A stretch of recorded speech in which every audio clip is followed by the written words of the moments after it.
He'll do anything for $1, even if it means breaking the law. Let's break down all the times Mr. Krabs' thirst for profit should have put him behind bars. In One Course Meal, Mr. Krabs takes his rivalry with Plankton to a horrifying new level, subjecting him to intense psychological torment that nearly drives Plankton to the brink of ending his life. The episode begins with Mr. Krabs enjoying a money bath when he smells something burning. It's not gas, thankfully. SpongeBob identifies the smell as Plankton's new explosives, and before Krabs can do anything about it, Plankton blows up the Krusty Krab. Using a machine, Plankton captures both SpongeBob and Mr. Krabs, tickling his rival with a feather to extract the information he wants, the secret formula to the Krabby Patty. SpongeBob, in his panic, comes dangerously close to revealing the location of the secret formula, but just as Plankton is about to seize his victory, Mr. Krabs' daughter, Pearl, enters the kitchen. Plankton, terrified of whales, flees back to the chum bucket. Realizing that Plankton has a weakness, Mr. Krabs asks Pearl if he can borrow one of her dresses. It's not as weird as it all sounds. Well, it is, but it actually is. At the chum bucket, Plankton explains his intense fear of whales to his computer wife, Karen, revealing that whales ate his family members. Karen is unsympathetic, coldly reminding him that there are no whales in the chum bucket. However, to Plankton's horror, Pearl appears and starts terrorizing him, claiming she wants to eat him. This torment goes on for 2 weeks, with Plankton becoming increasingly traumatized. His fear culminates in an elaborate nightmare where a demonic version of Pearl eats him and his relatives. But unbeknownst to Plankton, the Pearl terrorizing him is actually Mr. Krabs in disguise the entire time. Who could have seen that coming? The next day, a completely broken Plankton lays on the road hoping to be run over by a bus. SpongeBob, concerned for Plankton's well-being, confronts Mr. Krabs and pleads with him to stop traumatizing Plankton. Mr. Krabs, however, refuses to listen, reminding SpongeBob that he revealed the location of the Krabby Patty formula, a violation of the Krusty Krab rulebook. And, as we now know, you can break any laws you want, but do not violate the rules, or lose money. Otherwise, go nuts. Since Mr. Krabs is unwilling to show mercy, SpongeBob has no choice but to tell Plankton about Mr. Krabs' greatest fear, mimes. Plankton is furious about Krabs' actions, but now he sees an opportunity for revenge, and he has to take it. Plankton hatches a plan to torment Mr. Krabs with a mime while he steals the secret formula. As the mime bothers Mr. Krabs, SpongeBob steps in to scare Plankton away using holographic whales, preventing him from stealing the Krabby Patty formula. The episode ends with SpongeBob releasing Mr. Krabs while the mime continues to harass him, leaving Mr. Krabs thoroughly irritated as the screen fades to black. And how bad we feel for him, right? Having almost killed someone else, he has to be mildly irritated. This is why they say eat the rich, Crab. If you think the first episode is bad, wait till you see the last one we have on the list. But the next one is Jellyfish Hunter, where Mr. Krabs is at his most despicable, committing an act of sheer cruelty that might forever change your view of him. The episode begins with SpongeBob jellyfishing in Jelly Field. He catches a jellyfish, extracts its jelly, and gently lets it go, naming it 12-y. But then he notices a rare blue jellyfish, the one jellyfish he's never caught and named, so he calls it No Name. SpongeBob tries to catch it, but No Name easily evades him, even when SpongeBob uses himself like a rocket to get closer, which you have to admit is actually a great idea. A little later, SpongeBob takes his lunch break, adding the fresh jellyfish jelly to a Krabby Patty. A customer asks to try it and is amazed by the taste, singing about its greatness and adding jelly to all of the other customers' patties. Mr. Krabs comes out of his office to investigate, and while he initially disapproves of tampering with the recipe, he quickly changes his mind when the customer promises to return every day for the rest of his life. The Jelly Patty is on the menu. Krabs tasks SpongeBob with gathering more jellyfish to make enough jelly for the new burger. Although it's unpaid work, SpongeBob agrees, thrilled to be doing something he loves, jellyfishing for a purpose. However, he only has one request, that Mr. Krabs keeps the jellyfish comfortable while harvesting the jelly. Mr. Krabs agrees, but as soon as SpongeBob turns around, Krabs privately promises to keep them comfortable in his wallet. SpongeBob goes out and catches the jellyfish, but it's not enough. Mr. Krabs demands more and more until SpongeBob has emptied jellyfish fields. He's basically murdered the entire population. But as SpongeBob heads home, he senses that someone is following him. He turns around, but there's nothing there. It turns out that his stalker is No Name. SpongeBob brushes the whole thing off and rushes home, but things become even weirder by the minute. No Name calls SpongeBob, breathing heavily on the line before suddenly hanging up. SpongeBob nervously laughs it off as a wrong number, but then the lights go out, which he claims is because Gary forgot to pay the electric bill.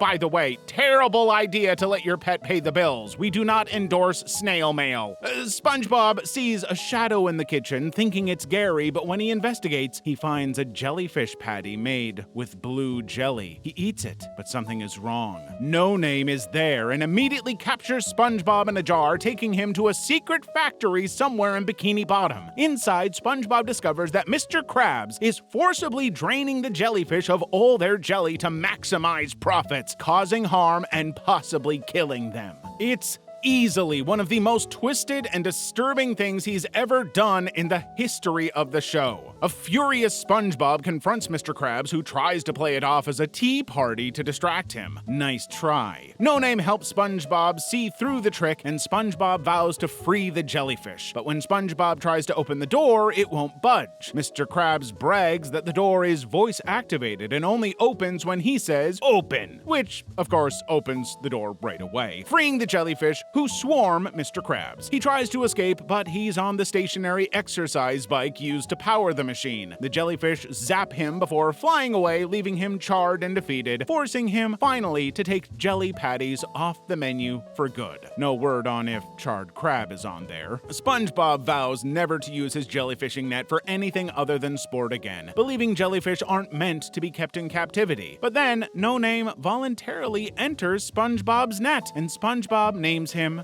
friend. They shake hands, but it stings SpongeBob, causing his hand to swell as he nervously laughs it off. And now it's as if the whole jellyfish genocide never happened. The Krusty Krab killer is free to strike again whenever and wherever he pleases. Moving on now to One Krab's Trash, an episode that reveals Mr. Krabs' dark side as he sets out to profit from the one thing that brings SpongeBob joy, really showing off how low he'll go for some money. The episode begins with Mr. Krabs hosting a yard sale at his house, trying to sell his old worthless items by passing them off as valuable antiques. When SpongeBob and Patrick come by, Mr. Krabs sees a couple of easy-to-fool suckers and tricks them into buying some of his junk. Patrick buys a plunger and SpongeBob a soda-drinking hat, which admittedly are the two best items on offer. That's kind of a crime in itself, actually. But after they leave, several customers offer large sums of money for the highly valuable soda hat, prompting Mr. Krabs to go after SpongeBob to get it back. When Mr. Krabs finds SpongeBob, he discovers that our favorite sponge has modified the hat to blow bubbles. Knowing SpongeBob won't give it up, Krabs has to get creative. He tells SpongeBob that the hat makes him look like a girl, but SpongeBob takes it as a compliment because girls are awesome. So Mr. Krabs offers SpongeBob various other hats in exchange for the soda-drinking hat, but SpongeBob refuses all of them. Knowing that he can't convince SpongeBob to give him the hat, he resorts to trickery, one of many immoral things Krabs tends to lean into. Krabs draws a ghost on a piece of paper and attaches it to a fishing rod. He uses this fake ghost to scare SpongeBob into returning the hat, claiming the ghost is the original owner. But SpongeBob is no fool.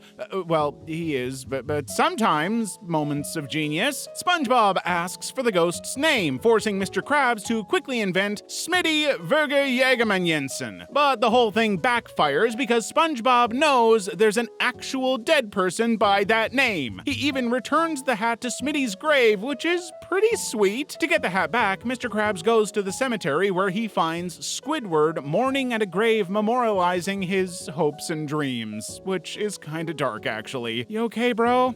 We have no time for that. Krabs totally ignores Squidward and searches the cemetery until he finds Smitty's enormous tombstone. He digs up the grave and retrieves the hat, but as soon as he takes it, Smitty Verben Jägerman Jensen rises from the dead and demands it back. But when Mr. Krabs refuses, Smitty summons an army of skeletons to do his bidding. Mr. Krabs fights them all off and narrowly escapes with the hat. But when Mr. Krabs returns, the business people reveal they've discovered an entire warehouse full of hats, making them virtually worthless. Mr. Krabs is devastated by the lost opportunity to make a fortune. Too bad, Krabs. Should have been nicer to your people. SpongeBob, wearing a new hat with clapping hands, catches the attention of the these same business people. They immediately begin offering higher sums for the new hat than they ever did for the soda hat, chasing after SpongeBob in hopes of buying it. Mr. Krabs, realizing he's lost out on another financial opportunity, collapses in tears. Squidward walks by and, seeing Mr. Krabs sobbing about his lost profit, calls him a baby. And honestly, given how much Squidward tolerates from the guy, who can blame him, big red baby? In Pizza Delivery, Mr. Krabs shows his true colors by putting his employees in danger without a second thought. Who could ever have imagined that this was not the worst thing Mr. Krabs has ever done? The episode begins with Squidward answering a last-minute phone call as the Krusty Krab closes, only to have Mr. Krabs snatch the phone and take the customer's order. He wants a pizza delivery, despite the fact that the Krusty Krab doesn't serve pizza or offer delivery, which seems like a problem. Naturally, Squidward objects because, well, they literally do not have it, but Mr. Krabs hastily makes a pizza out of Krabby Patties and forces Squidward and SpongeBob to deliver it anyway, because who cares about their lives when money is at stake? What are they, royalty? SpongeBob doesn't have his boating license, but Squidward insists it's a short trip and encourages SpongeBob to do what you do in school. Of course, SpongeBob panics and accidentally reverses them miles away, stranding them in the middle of an uninhabited desert, which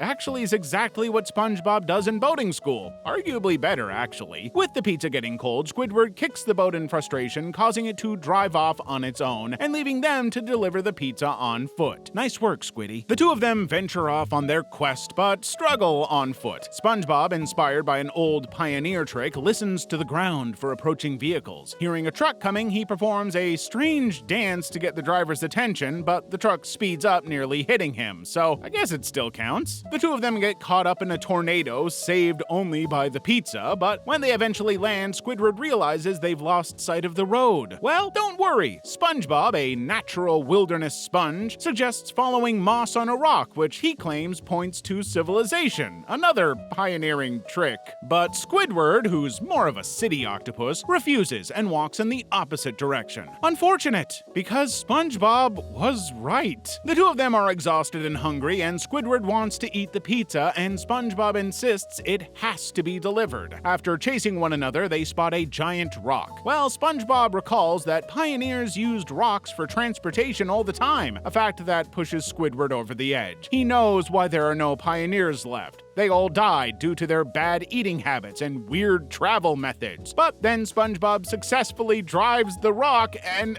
hard to disagree with that one. They ride the rock to the destination, but the customer is furious when he realizes there's no drink. He throws the pizza in SpongeBob's face, devastating Bikini Bottom's best delivery boy. Squidward feels sorry for SpongeBob, who can't stop crying, believing he ruined the customer's day. Enraged by the customer's behavior, Squidward storms back to the door and slams the pizza in the customer's face in retaliation for being so rude to his friend. A Squidward win at last. Squidward lies about the whole thing, telling SpongeBob that the customer ate the pizza in one bite, even without the drink. It's exactly what SpongeBob needs to hear. He enthusiastically drives them back to the Krusty Krab, which it turns out was right across the street the whole time.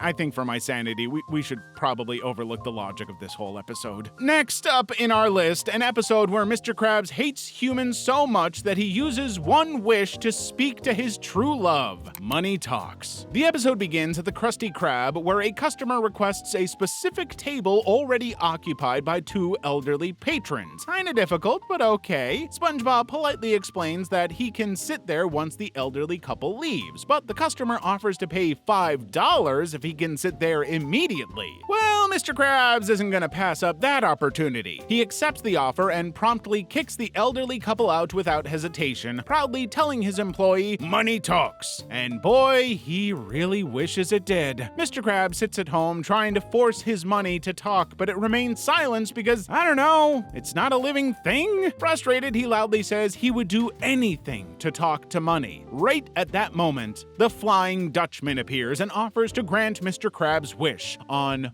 one condition. Mr. Krabs has to sell his soul. Well, Mr. Krabs is so eager to communicate with his beloved money that he blindly agrees to the deal with no hesitation. The Flying Dutchman throws pixie dust on him, sealing the pact, and he's locked into this deal. When Mr. Krabs wakes, he thinks the whole thing was just a weird dream, but to his shock, his money begins to talk to him. It really happened. At first, he's thrilled by the prospect of finally getting to speak with his money. He eagerly gathers all the cash from his safe at the Krusty Krab and brings it home to start talking. But much to his dismay, the money doesn't say what he expected. All it ever talks about is how badly it wants to be spent. After all, that is what money is for, right? It's what I tell myself to feel better about being broke.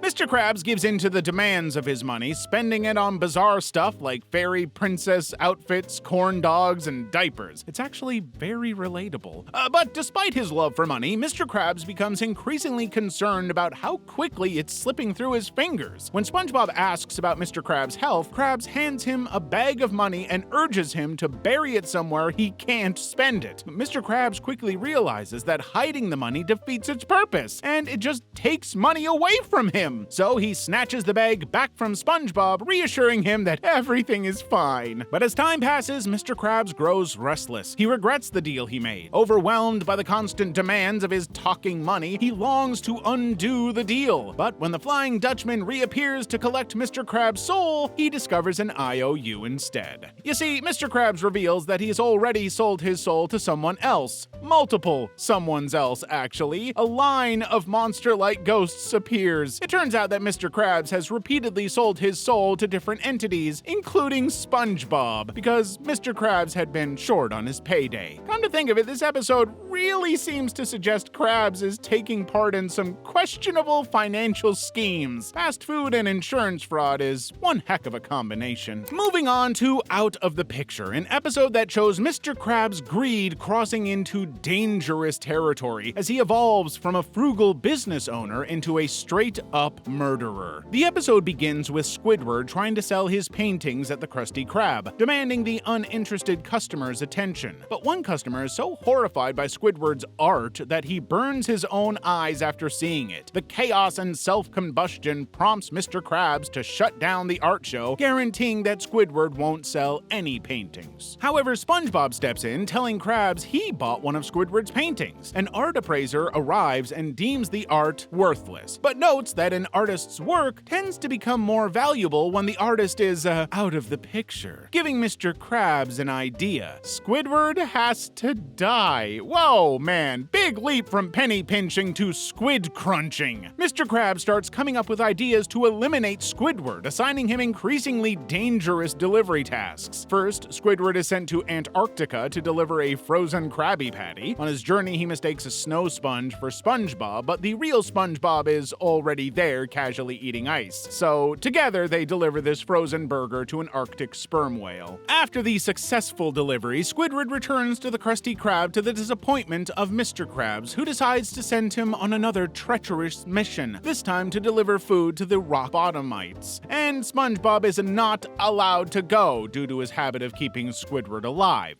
It's not very helpful. Squidward is dropped off at rock bottom and climbs down a ladder into the eerie town, panicking at the sight of its weird inhabitants. But SpongeBob suddenly appears, explaining that the rock bottomites aren't monsters, they're his friends. Squidward is given yet another delivery by Mr. Krabs. Squidward is stuffed into a rocket and launched to Mars. But upon landing, he insults Mars, angering the Martians who eat him alive. By this point, Mr. Krabs is confident Squidward is gone for good, allowing him to profit from the art. But SpongeBob points out a UFO that returns Squidward to the Krusty Krab covered in green Martian slime. Squidward recovers quickly. Because he's alive, the appraiser rips off the $150,000 tag on Squidward's paintings, infuriating Mr. Krabs, who realizes he lost his chance at making money. He was fine with murdering Squidward, but he draws the line at not making money. Fearing for his life, Squidward flees as Mr. Krabs chases him with a mallet, a last-ditch effort to kill him and increase the value of his art. SpongeBob sneaks up on Squidward, telling him he won't leave him alone until he's safe. But Squidward insists he won't be safe until his paintings are destroyed once and for all. Armed with a chainsaw, Squidward hesitates to go through with it, viewing his paintings as too beautiful to destroy, but eventually he gives in and tears them apart. The damage upsets Mr. Krabs, but the art appraiser narrator declares it to be the most exhilarating performance art he's ever seen. Realizing there's money to be made, Mr. Krabs joins in, and together with Squidward, they damage the Krusty Krab's property. But of course, the whole thing goes too far, and when the roof collapses on both of them, the appraiser puts the scene, the merging of Mr. Krabs and Squidward, on display in a museum, declaring it a masterpiece. Not a bad outcome, considering how very, very, very close we came to actual workplace homicide. Well, octopus sashimi, but, you know, same thing. Krusty Krab training video exposes the harsh reality of working for Mr. Krabs, and it's as unappealing as you would think. But it's nothing compared to the cruelty to come.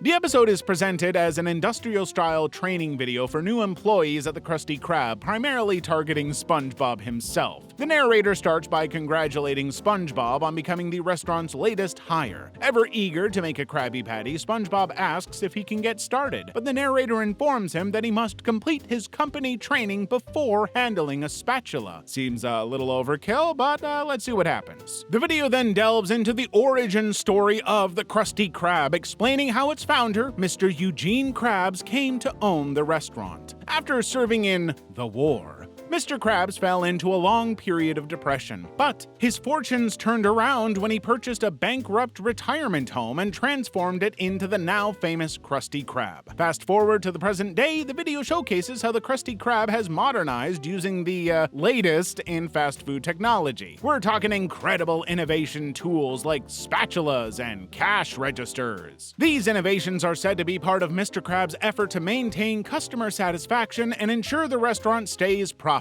I don't know about you, but it seems like the standards are pretty low here. The video then shifts focus to the qualities of a good employee, using SpongeBob as the perfect example. SpongeBob is enthusiastic, diligent, and always ready to serve customers. In contrast, Squidward represents a poor employee, showcasing laziness, a lack of motivation, and poor customer service skills. The video also emphasizes the importance of the acronym POOP. People order our patties. It's a central lesson for any new employee. Customer service and prompt preparation are the top priorities at the Krusty Krab. Ironically, two things Mr. Krabs is not great at. Then we move into several other key topics like personal hygiene and maintaining a clean workstation. The narrator stresses that employees must be clean and well-groomed before starting their shift. SpongeBob, of course, exemplifies these qualities, while Squidward once again serves as a perfect example of what not to do. But then we come to the really interesting part. The narrator offers advice on interacting with Mr. Krabs himself. Employees are encouraged to communicate with him as often as possible, though never to ask for a raise, as Mr. Krabs' love for money ensures a strict no to any such requests. The fact that the training video for the job has an entire section dedicated to learning how to communicate with their boss is pretty wild. It's like he's conditioning them from the first moment to never expect actual reasonable compensation. And that, of course, is a crime. After all the fundamental aspects of being a Krusty Krab employee are explained, the narrator asks SpongeBob if he's ready to make a Krabby Patty. Just as SpongeBob eagerly agrees, the video abruptly ends. Get to work, kid. Getting close to the worst is Crabborg, which gives us a closer look at Mr. Krabs' selfish interactions with the people in his life.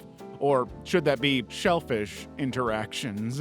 The episode begins with SpongeBob and Gary watching a scary movie about robots taking over the world. The usual dystopian sci-fi terror stuff. Gary warns SpongeBob not to watch it, knowing scary movies tend to freak him out, but SpongeBob refuses. He's a big boy, he can handle this. Later that night, however, SpongeBob is too scared to sleep, worrying that everyone he knows might be a robot. He has a nightmare in which the robot from the movie chases him, and no, it's not Gary, we think. The next day at the Krusty Krabs, SpongeBob is paranoid, convinced that robots are everywhere. He mistakes everything he sees for robots, cleaning equipment, a warning light, everything. Meanwhile, Mr. Krabs is in his office, dancing to his radio. SpongeBob overhears Mr. Krabs saying he feels recharged, and hears him talking to his radio in what he believes is a robot language, and his mind quickly pieces it together. Mr. Krabs is a robot imposter. SpongeBob tells Squidward, who dismisses SpongeBob's insane claims, but SpongeBob decides to run a few tests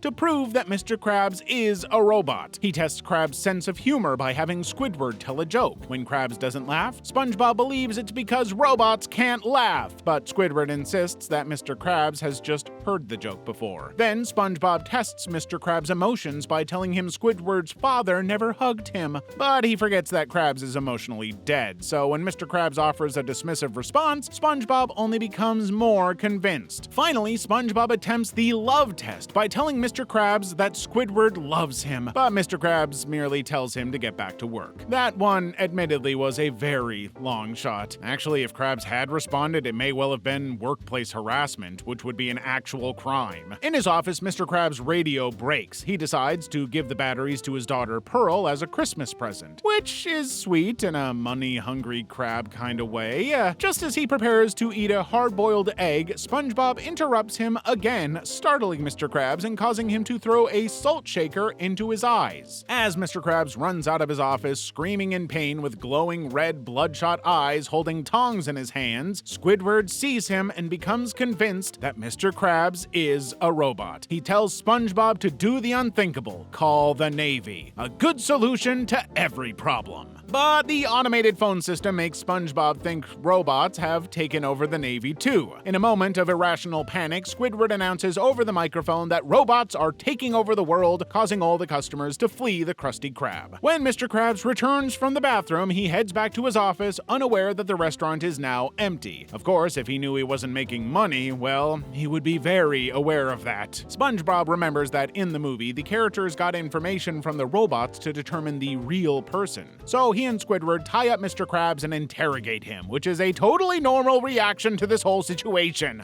But when Mr. Krabs insists he's the real deal, they turn their attention to interrogating and then smashing his kitchen appliances one by one, including his beloved cash register. As Mr. Krabs breaks down in tears, he reveals his emotional attachment to the cash register, proving that he isn't a robot. Realizing their mistake, SpongeBob remembers that the movie ended with the reveal that the robot invasion was all in the character's imagination. Well, that would have been a great thing to remember hours earlier, wouldn't it? Embarrassed by his actions, SpongeBob quickly runs off to feed Gary, leaving Squidward to face the consequences of their actions alone. As Squidward nervously sweeps up the mess, a furious Mr. Krabs screams his name. Really starting to think SpongeBob is the true villain of this whole show. Now, the very last on our list. We return to the business world as Mr. Krabs abandons the restaurant business to find something more profitable and partly illegal. It goes by the name of Krusty Towers. The episode starts with Squidward and SpongeBob walking to work, SpongeBob annoying Squidward as usual. But when they arrive at the Krusty Krab, they discover that the restaurant has been transformed into a towering hotel called the Krusty Towers. Because the hotel business isn't just for con artists, scammers, and presidential candidates. You know what? You're right. It's a business for criminals. Mr. Krabs proudly reveals that he just returned from a vacation where he was charged outrageously high hotel bills. Seeing how profitable it could be, he decides to turn the Krusty Krab into a hotel. He tells SpongeBob and Squidward that the hotel follows the golden rule he learned from his trip. We shall never deny a guest even the most ridiculous request, enshrining it on a plaque in the hotel. Mr. Krabs makes SpongeBob and Squidward his new hotel employees. Goody for them. Their first customer orders a double Krabby Patty, but leaves after learning that he must book a room and order room service to get food. Soon after, Patrick arrives and becomes the hotel's first real guest, saying he just needs to get away from it all, even though, he does nothing. Squidward is forced to carry Patrick's bags to his room using the employee elevator, which is just a staircase. Patrick then continues to make increasingly ridiculous requests, sending Squidward up and down the stairs repeatedly. Annoyed by Patrick's unreasonable demands, Squidward complains to Mr. Krabs, who refuses to intervene, reminding Squidward of the hotel's rules to always accommodate guests, no matter what. But when Patrick requests a bubble bath, Squidward finally reaches his breaking point. Squidward quits, walks out, and returns as a hotel guest, planning to get back at Mr. Krabs by exploiting the hotel's rules. Squidward demands a room on the top floor as a guest and forces Mr. Krabs to carry him there. He begins making increasingly ridiculous requests, ordering a Krabby Patty with cheese, nose hair, and toenail clippings, and making Mr. Krabs eat it for his amusement. He even forces forces Mr. Krabs to go to his mother's house to get cookies like the ones she makes. Mr. Krabs and SpongeBob comply with every demand, including redecorating Squidward's room multiple times, only for him to ask for the original design once again. They don't call it room service for nothing. Squidward then demands that the outdoor pool be brought inside and converted into an indoor pool. Mr. Krabs has no choice but to follow the demands. Once the pool is moved indoors, Patrick jumps in, the weight collapsing the entire hotel, leaving only the original Krusty Krab standing. SpongeBob, Squidward, Patrick, and Mr. Krabs survive the collapse but end up in the hospital, heavily bandaged and in casts. Mr. Krabs is given a $15,000 hospital bill and immediately decides to abandon the hotel idea. Instead, they're all going to medical school, to the excitement of SpongeBob and Patrick and the dismay of Squidward. I mean, what did you expect from Mr. Krabs? Anything for a penny.